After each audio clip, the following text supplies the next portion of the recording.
আসন্ন ত্রয়োদশ জাতীয় সংসদ নির্বাচন। এই নির্বাচন কি সত্যিই সুষ্ঠু হবে? একটি অংশগ্রহণমূলক ও গ্রহণযোগ্য নির্বাচনের জন্য প্রধানতম শর্ত হল লেভেল প্লেইং ফিল্ড বা সব দলের জন্য সমান সুযোগ। রাজনৈতিক বিশ্লেষকদের মতে সুষ্ঠু নির্বাচনের ভিত্তি কেবল ভোটের দিনই নির্ধারিত হয় না, বরং নির্বাচনের তফসিল ঘোষণা থেকে শুরু করে প্রচারণার স্বাধীনতা এবং প্রশাসনের নিরপেক্ষ আচরণই এর গতিপথ নির্ধারণ করে। এবারের নির্বাচনে এই শর্তগুলো কতটা পূরণ হবে তা নিয়ে যেমন আশা আছে, তেমনই রয়েছে নিবিড় পর্যবেক্ষণ। বাংলাদেশের নির্বাচন ইতিহাসে ভোট জালিয়াতি, ব্যালট বক্স ছিনতাই এবং কেন্দ্র দখলের মতো অপ্রীতিকর ঘটনাগুলো একটি বড় উদ্বেগের কারণ।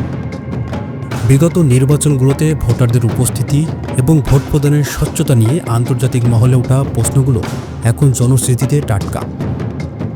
এবার প্রশাসন এবং নির্বাচন কমিশন সেই আস্থার সংকট কাটিয়ে উঠতে পারবে কিনা তা একটি বড় চ্যালেঞ্জ। বিশেষ করে আধুনিক প্রযুক্তির ব্যবহার এবং সিসিটিভির নজরদারির প্রতিশ্রুতি কতটুকু কার্যকর হবে তা নিয়ে সংশয় রয়ে গেছে। নির্বাচনকালীন সময়ে মাঠ পর্যায়ের প্রশাসন এবং পুলিশ বাহিনীর ভূমিকা সবসময় বিতর্কের কেন্দ্রবিন্দুতে থাকে। দলীয় প্রভাবমুক্ত হয়ে পেশাদারিত্বের সাথে দায়িত্ব পালন করা তাদের জন্য অগ্নিপরীক্ষা। এবারও প্রশাসনের নিরপেক্ষতা নিয়ে নানা মহলে প্রশ্ন উঠেছে। সেনাবাহিনীর মোতায়েন এবং ম্যাজিস্ট্রেটের সক্রিয়তা ভোটারদের মনে নিরাপত্তাবোধ জাগলেও দীর্ঘমেয়াদী আস্থার জন্য সরকারি কর্মকর্তাদের দলনিরপেক্ষ আচরণই সবচেয়ে জরুরি। বর্তমান কমিশনের সক্ষমতা নিয়ে চুলচেরা বিশ্লেষণ চলছে। আইনি কাঠামোর সংস্কার এবং রাজনৈতিক দলগুলোর সাথে সংলাপের মাধ্যমে কমিশন তাদের সদিচ্ছা প্রকাশের চেষ্টা করেছে।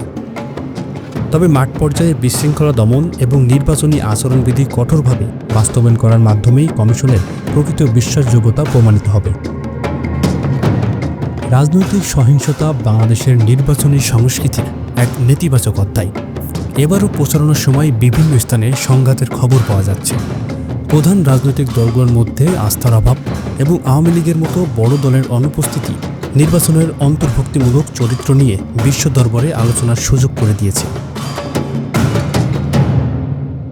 বিরোধীদের নিরাপত্তা এবং তাদের শান্তিপূর্ণ প্রচারণার সুযোগ দেওয়া নির্বাচনের বিশ্বাসযোগ্যতার অন্যতম মাপকাঠি। সাধারণ ভোটারদের মনে এখনও মিশ্র অনুভূতি। দীর্ঘকাল পর একটি অবাধ নির্বাচনে ভোট দিতে পারার আকাঙ্ক্ষার পাশাপাশি কেন্দ্রে যাওয়ার নিরাপত্তা নিয়ে রয়েছে গোপন শঙ্কা। দুর্নীতি ও ক্ষমতার অপব্যবহারের অভিযোগে অভিযুক্তদের পরিবর্তে নতুন ও স্বচ্ছ ভাবমূর্তির নেতৃত্ব খুঁজে পেতে চান সাধারণ মানুষ। একটি ভয়ভীতিহীন উৎসবমুখর পরিবেশ কি নিশ্চিত করা যাবে? উত্তরটি সাধারণ ভোটারদের কাছে সবচেয়ে বেশি আকাঙ্ক্ষিত। বাংলাদেশের নির্বাচন আন্তর্জাতিক সম্প্রদায়ের কাছে গভীর আগ্রহের বিষয়। জাতিসংঘ, ইউরোপীয় ইউনিয়ন এবং কমনওয়েলথ সহ শতাধিক আন্তর্জাতিক পর্যবেক্ষক দল ইতিমধ্যে তাদের অবস্থান নিশ্চিত করেছে। তারা চায় একটি শান্তিপূর্ণ এবং স্বচ্ছ প্রক্রিয়া যা দক্ষিণ এশিয়ার স্থিতিশীলতা বজায় রাখবে। এই পর্যবেক্ষণ কেবল ভোটের দিনেই সীমাবদ্ধ নয়, বরং সার্বিক গণতান্ত্রিক পরিবেশের মূল্যায়নও বড় ভূমিকা রাখবে। পরিশেষে বলা যায়, 12ই ফেব্রুয়ারির নির্বাচন বাংলাদেশের জন্য কেবল ক্ষমতা পরিবর্তনের লড়াই নয়, বরং নির্বাচনী ব্যবস্থার প্রতি হারানো আস্থা ফিরে পাওয়ার লড়াই।